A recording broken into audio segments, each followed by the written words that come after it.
Hey guys, it's Danny. Alrighty, today we're gonna do something a little bit different. Now, we all love orchids because they're really pretty, but most of us keep them in the traditional plastic pots, on a shelf or on a table, but rarely do we keep them in some sort of arrangement like other plants. So I thought of a few ideas, and today we're gonna start off the series. We're gonna try to attempt a living painting. Of course, focusing on the orchid, but adding a little bit more art to the overall display. So in all of these decorating series, the main focus will be the health of the orchid. We don't want to create beautiful displays that actually harm orchids. These decoration ideas should be functional, sustainable for orchids, and of course long-lasting. So today, as I was saying, we're gonna attempt to incorporate an orchid in a painting. So these are all the elements that we're gonna need for this arrangement. We have a candle holder, which looks pretty. We have a painting, which can be a choice of our own, and of course the orchid we want to display. And to help us incorporate the orchid into the painting, some floral wire. So now that we have everything, let's get started. So first of all, the candle holder. I chose one that will fit the pot of my orchid inside it. As I'm using a mini orchid, I didn't have to go and choose a very big candle holder. So of course you need to think about the orchid you want to display first, and choose any type of holder that can fit the orchid pot inside. So from this holder, I really don't need the jar inside, and I also don't need the holding device, so I'm just gonna remove it.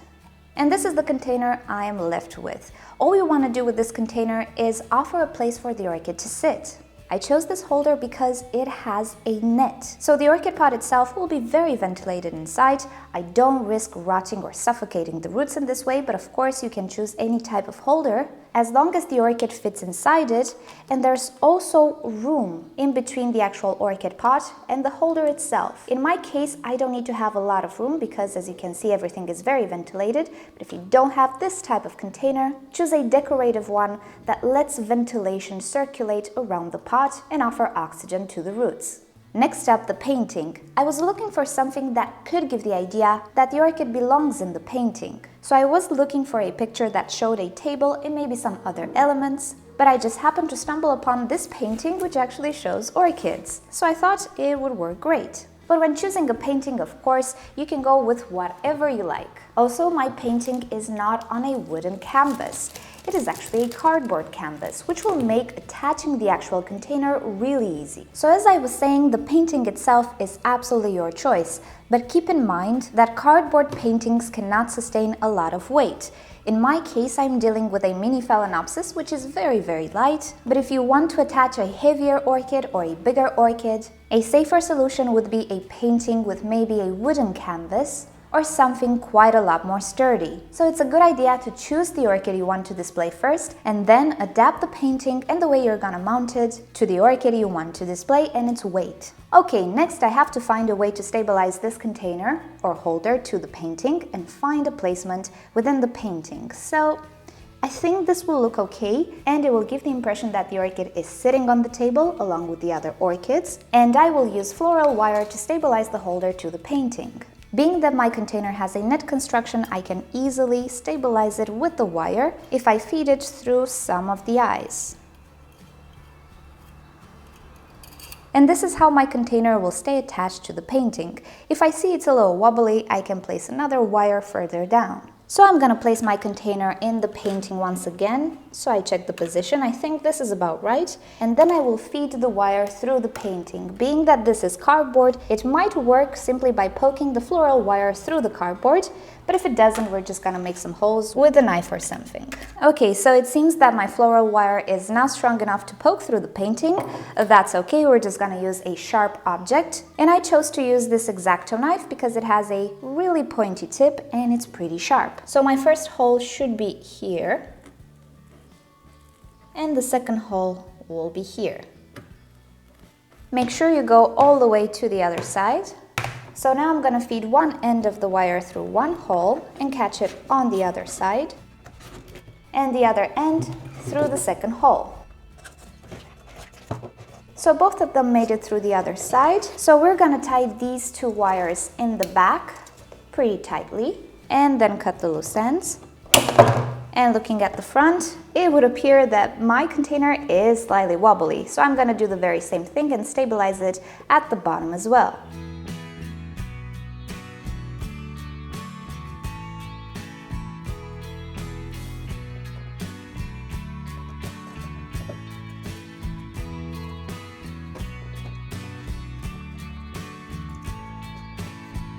And actually, we are pretty much done. We can now place our orchid inside and see if it looks good.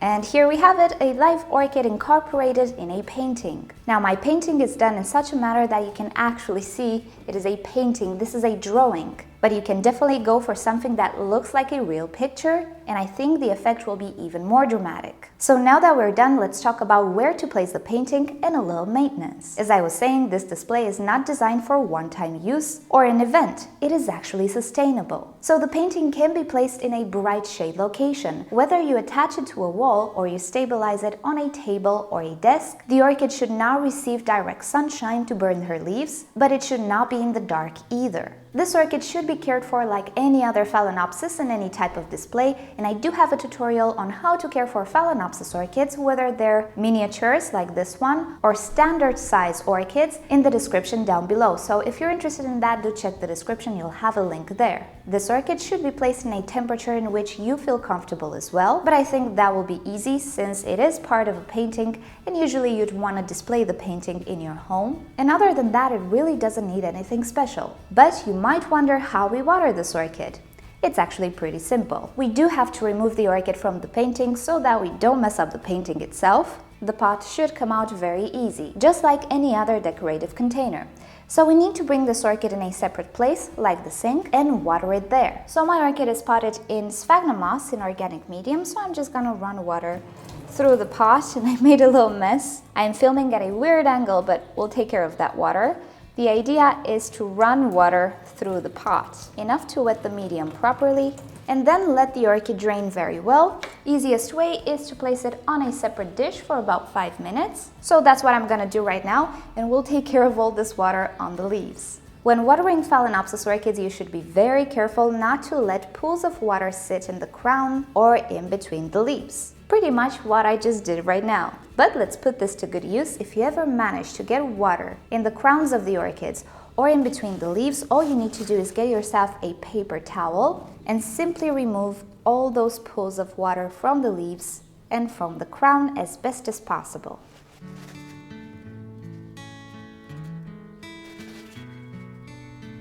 And that's all there is to it.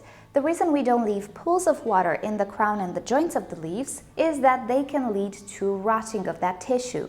Depending on environment, if the water doesn't evaporate in time, it will accumulate bacteria which can attack the orchid. This is one of the main reasons we deal with crown rot in the orchid hobby. Now, if you've ever experienced crown rot and you didn't know what to do, or you've never experienced it but you want to know what it is, I'll share with you down below a link with a crown rotted orchid and the treatment that I like to perform to save the orchids. It is a non-toxic treatment, but you'll see more down below. With the orchid pot drained properly, it is absolutely safe to place it back in the painting. There's another thing you should keep in mind, and this is the weight of the orchid in regards to the weight of the painting.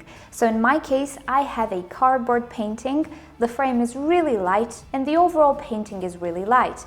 If I have it displayed on a desk, everything is straight, but if I intend to put it on a wall, it will start to lean on one side. And this happens because the orchid is heavier than the overall painting. So this is something you should keep in mind. If the painting is heavier in comparison to the orchid you're gonna use, then theoretically things should not be this dramatic. But if you experience tilting, an easy way to fix it is to glue on the other side something similar in weight to the orchid. Something like a magnet perhaps, or just think about this before you actually choose the components you want. Now the orchid should be rewatered when the medium is dry. In the care tutorial that I mentioned down below, I explained the signs and how to know it is time to water your Phalaenopsis orchid. Also, I will share with you another alternative way of watering Phalaenopsis orchids through soaking the pot. So if you do want to learn more about Phalaenopsis orchids, do check the description, but pretty much that is it. Phalaenopsis orchids are pretty low maintenance, and even when the flowers will be gone and the orchid will start to grow leaves, you will still have the display with the painting and the orchid that simply seems to come out from the painting. So maybe the waiting will be a little easier. Alrighty guys, so I hope that this inspired you to come up with your own ideas and hope you've enjoyed it. If you like this new series, let me know down below with a like or with a comment. I have quite a few other ideas planned, again focusing on the health of the orchid rather than the arrangement. And of course, if you have other ideas that you'd like me to try and apply in a safe way for the orchid, let me know in a comment down below, and thank you so much for watching. Hope you've enjoyed it. If you liked this video, please give it a thumbs up. If you hated it, give it a thumbs down. Subscribe to my channel for daily orchids and plants videos, and don't forget to turn on notifications so you never miss a video. And with that said, I'll see you all next time. Bye! Speaking about Phalaenopsis, it has begun. Everybody's kind of starting to open their flowers, so I really hope soon enough we'll have a wonderful display from the Phalaenopsis as well. Not all of them will arch down, for example the Sarah Gold there, but a few of them, I think they will definitely make that cascade effect that I really like on Phalaenopsis orchids. So we'll see, maybe not this month, but next month they should be in full bloom.